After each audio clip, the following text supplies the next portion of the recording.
Good morning, everyone. I'm so excited to be in this space with you. This is incredible. Look at us. Let us start. So, throughout my career, I've been driven by this very curious maxim that we seem to take at face value, and that is that we have historically seen quality as a UX-driven measure and performance as an engineering-driven objective. I frankly disagree, and I think most of us will as well. Both matter just as much to UX as engineering. I'm proud to have been able to bring this kind of thinking and alignment to teams throughout my career and bridge the gap between these two disciplines. I'm going to share a couple of stories on paths that I have found for success to bridge this gap, so hopefully you find some inspiration in it. Now, during my time at Shopify, my team and I completely rebuilt and redesigned the point-of-sale app specifically for brick-and-mortar merchants. We didn't just create a new app, we created a new design system alongside it, one that would elevate the purpose of our retail organization. Now, the design system that we had at the time, you might know, it's called Polaris. Polaris for admin was designed for very different contexts and environments than the ones that we were designing for. Online merchants often sit at their desk, they review and monitor the health of their online store. However, a brick and mortar merchant is much more likely to be in a constant state of dynamic tension. There is a customer right in front of them, maybe angry at them. There are merchandise all around them. Lights are glaring, sounds are blaring. It was very clear for us that we needed to design something different, a new design system, a reimagined experience. And it required us to be able to create solutions that would encourage and empower our merchants to fulfill orders with confidence. We explored so many different layouts, so many different color combinations. We realized that color contrast doesn't really matter for physical spaces. It's luminosity that matters for physical spaces. We learned so much along the way. And the result was not only a redesigned product, but a data-informed, resilient, flexible, and opinionated design system. And it had the things that you would probably expect any design system to have. We had buttons, dialogues, headers, empty states, information bars, navigation, search, and more. But here's the kicker though. Everything that I just showed you means absolutely nothing without the other part of the equation, and that was performance. A product, a design system, a reimagined experience can be as beautiful as ever, but if it doesn't work when a customer needs it to work, does the effort we gave even matter? There was a story at Shopify. We would often go to merchant stores. We would spend a couple of hours with them, seeing how they would use the product. It was really beautiful. It's kind of like an ethnographic research, if you will. One day we went to a Japanese knife store, gorgeous knife store over on Queen Street in Toronto. And as soon as you entered, there was mood lighting. Everything was dark except for the knives on the walls. It was a red, like narrow room. Gorgeous, gorgeous, gorgeous. At that point in time, we were still figuring out our own design language. We were figuring out how the app would blend into a customer space. But we had a beta. We had something to show and something for our merchants to be able to try out. So the merchant, the store owner graciously accepted this beta experience that we were very proud of because it did look beautiful. And he tried to do a purchase on it with a real customer. That purchase from 0 to 100, meaning from nothing to checked out, was about 2 minutes and 30 seconds. Now, maybe that doesn't sound like a lot, but just imagine being in a store at whatever store and waiting 2 minutes and 30 seconds for your hoodie, knife, whatever it is, to be in your hands so that you can leave. 2 minutes and 30 seconds. We were absolutely embarrassed. And the merchant, I think, very nicely said, this is just not acceptable. This is where we realized, oh my God, quality goes beyond the pixels. We need to make this fast. We need to make this purposeful. And this is what we learned. We learned that a product or a system goes beyond purpose, documentation, and breadth. We were very focused on creating a system and a set of components and patterns that would be able to, give give focus to every single permutation of a page or a layout, etc., we kind of miss the mark, because a purposeful design system is also focused on ensuring success of execution.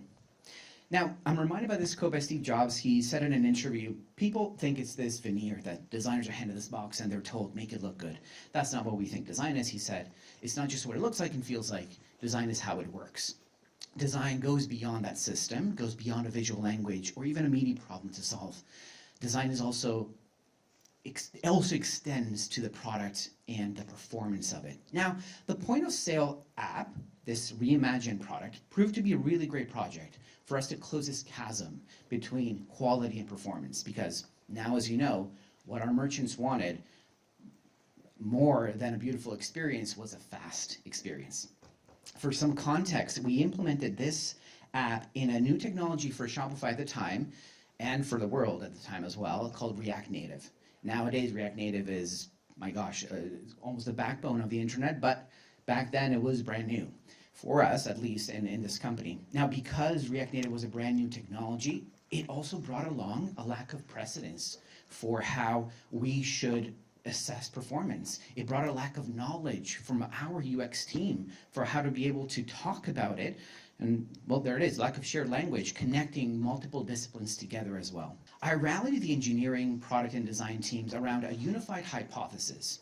The hypothesis was very simple. It was centered around one important outcome, and that is that a fast and performant experience will optimize a merchant's repetitive day-to-day activities.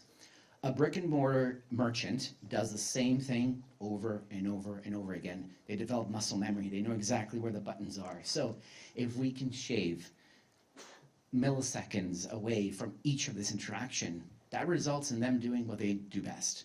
Whether it is providing great customer service, focusing on a new product launch, or just making their store even more appealing to prospective buyers.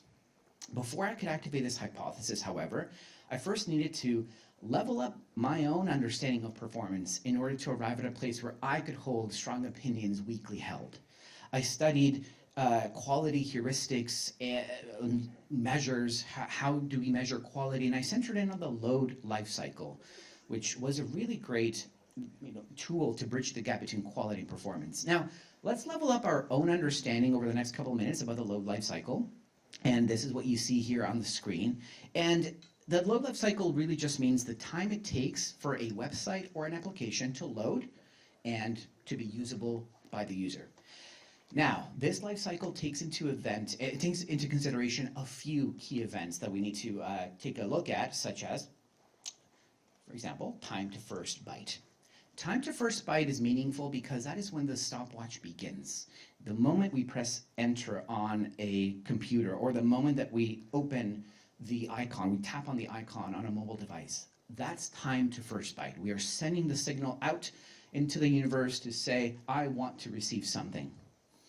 First contentful paint is a very meaningful performance metric. It's the first meaningful performance metric for us, because this is when we signify to our users that the thing is working. Yep, the Earth heard you, and the satellites are in alignment. Things are coming. Things are showing up here.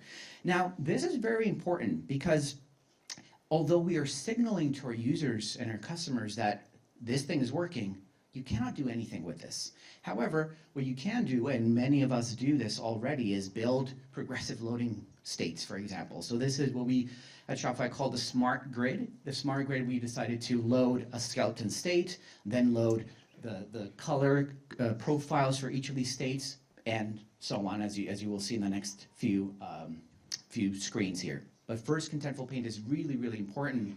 And one way to bridge this gap between quality and performance, an easy one, is replace loading indicators. Make them more contextually aware. Make them feel like they are really coming alive instead of just showing a little spinner, however cute that spinner is. Next up, we have first meaningful paint. Now, this is interesting. First meaningful paint measures when the primary content of the page, the content, the words, the images, are visible to the user. The user can read everything. They still cannot act on it. If at this moment in time, a person was to tap on that screen, nothing would happen. Absolutely nothing would happen. It is not until time to interactive, and this marks the moment in time when UI, content, and tap events are ready, usable, readable, and engageable by the user. This is the holy grail of performance metrics, both from an engineering perspective as well as a UX lens. The beta experience that we had, we were stuck in, let me go back here. We were stuck here for several seconds in this beta experience in this Japanese knife store. The merchant would see the thing, but would not be able to, would tap, tap, tap, tap. What does that feel like? Well, it feels like a broken thing, even though it wasn't. It was just loading, but clearly we weren't loading fast enough. Now having a firm grasp on this one metric, time to interactive, allowed us to ensure that the perceived sense of speed for our merchants never hit a threshold when we became a burden instead of a relief. And think about that for your products. When do you become a burden instead of a relief? That should give you a little bit of insight as to where to start.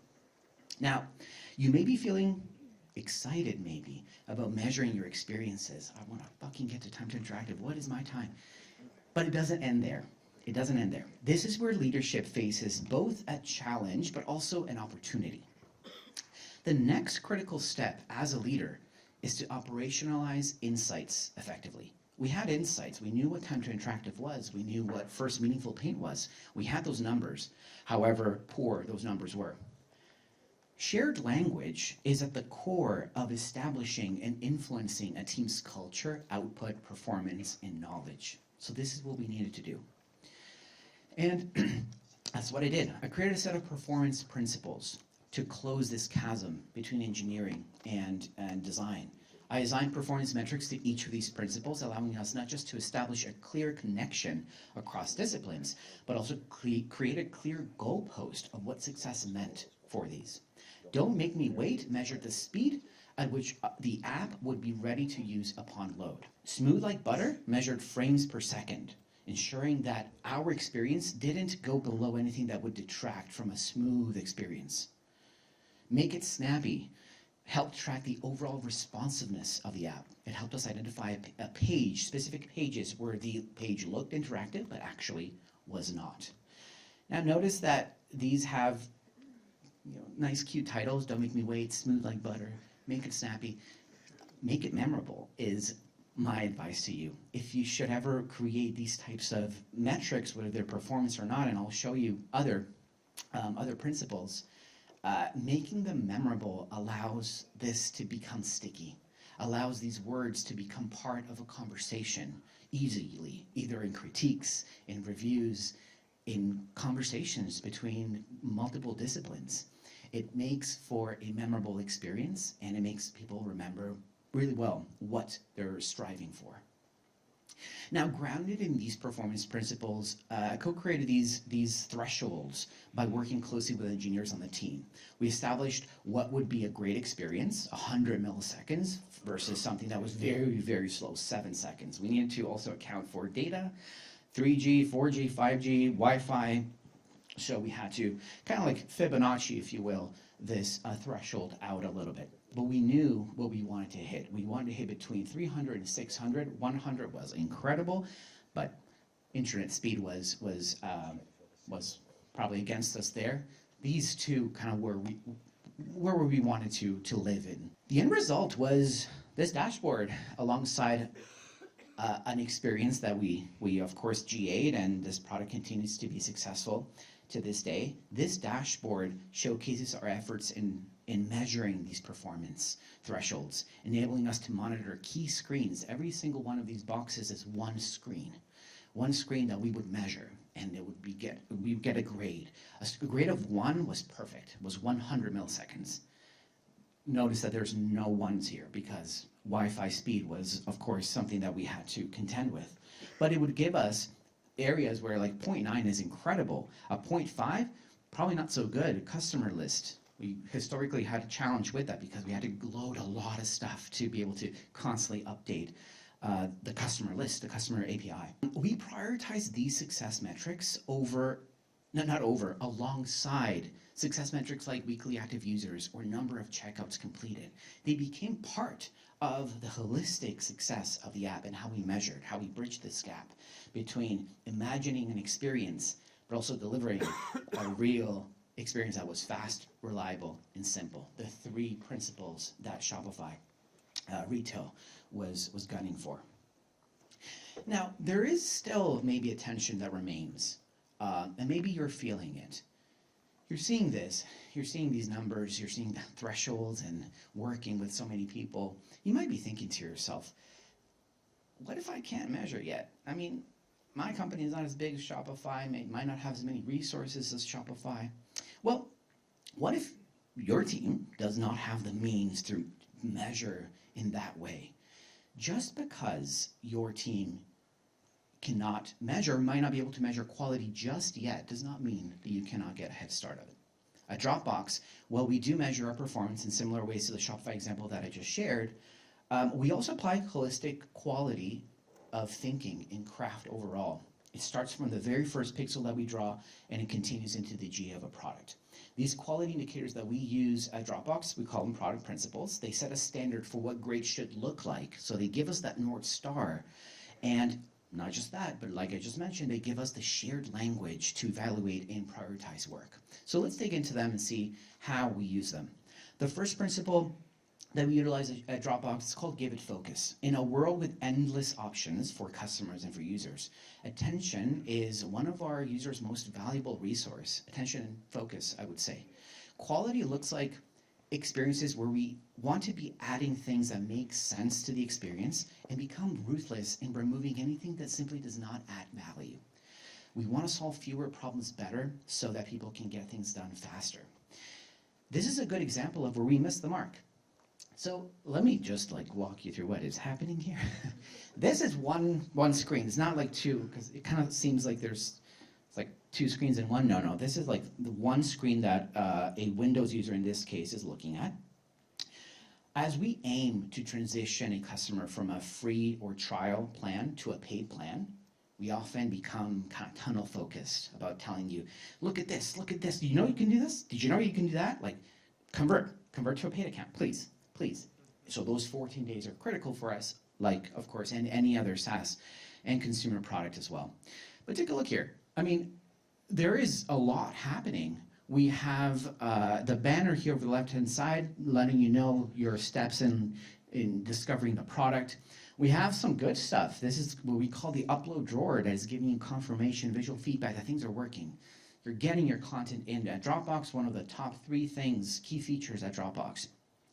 But then we're also giving you fast-track feedback. Get projects reviewed and approved faster with Dropbox Replay, one of our products that we have built in-house. Is that valuable for the customer at this moment in time? But we also give you another CTA to upgrade because you're in a trial account, let's not forget. But we also give you the preview, which is probably what you wanted in the first place, just for you to see the content uploaded. This is too much. So this is where we missed the mark and where we did apply Give It Focus to be able to remove it.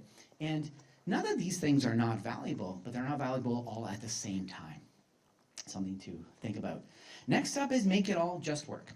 We want to force customers, we do not want to force customers into having to read an instructional manual. That's why we're here. We don't want that. We want to avoid that. If the customer has to spend time figuring things out, we do not want to ship it. This is a great example of how effective copy and layout, something so simple, can make a great impact on how customers understand and experience our product. Take a look over on the left-hand side. We have the text, before continuing, join your team on Dropbox. This feels slightly alarming, right? Like, are we being held on ransom here? Like, it's mandatory, even blocking. It doesn't clarify the interactions that you've had or why you're being asked to join. Let's take a look at the right-hand side. Ready to join the team? Wow, yes, I'm fucking ready, let's go. Right? The person's name and team domain are clearer. The buttons and content design makes it obvious that they're asking you to join. Join and continue versus ask to join. Really nice. Small changes added up over time may create trust with our customers. Make it magical is next. There's no better path to quality than by making the experience magical. Our goal is to spark smiles along the way, and we want to purposely look for opportunities where we make the experience joyful.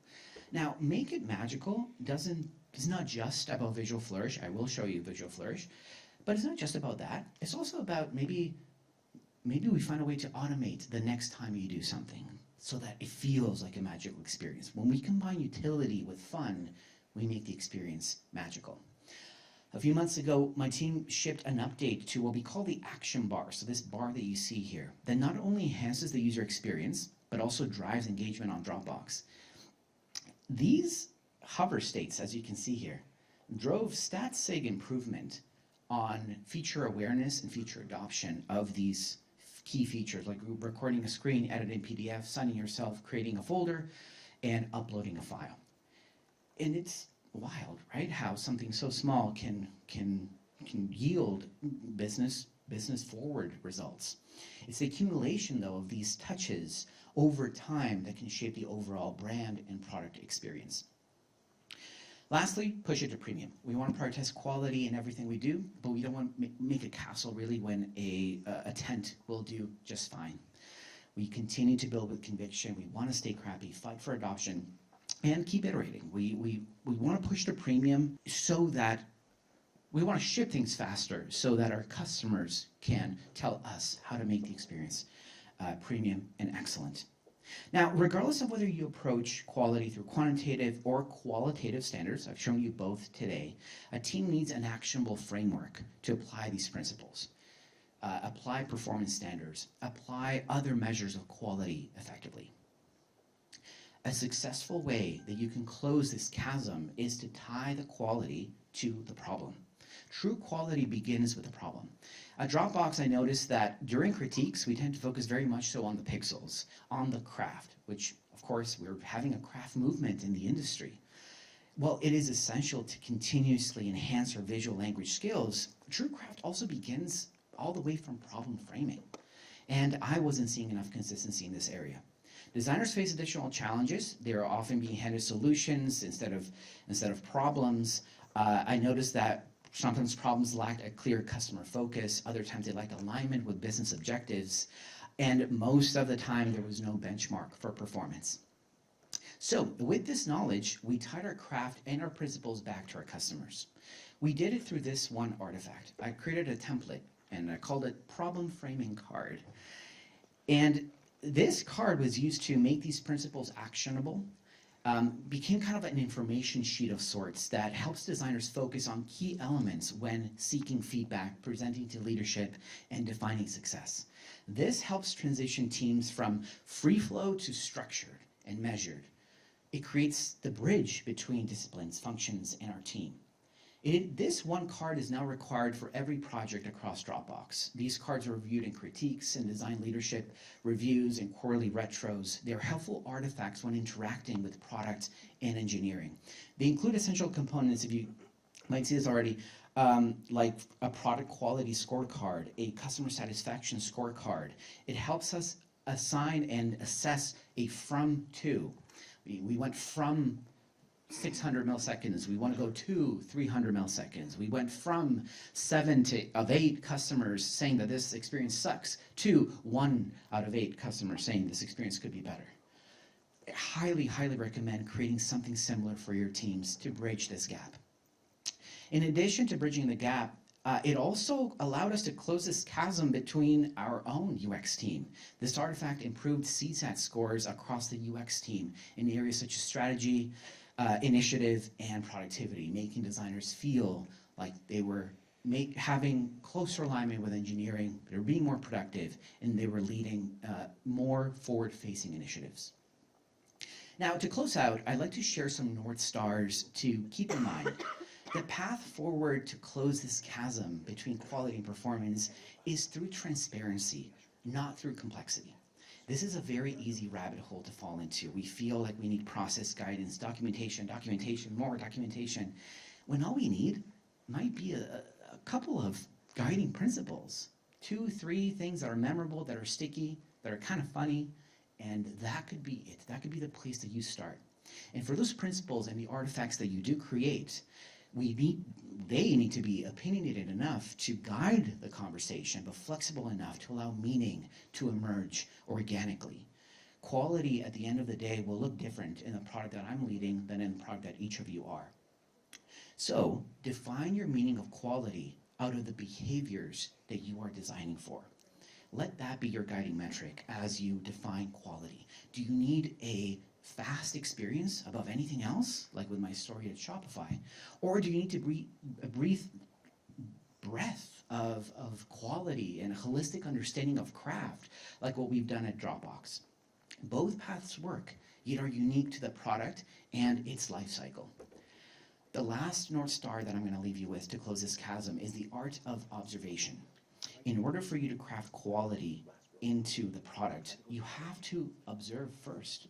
Is there knowledge that you yourself lack in the company? I lacked understanding performance, so I studied about the load life cycle, and that gave me a starting point. Are there opportunities that you're already tackling in the roadmap that you can just like hop on in and swim with it? Are there partnerships that you can create? Do you feel disconnected from engineering or from product?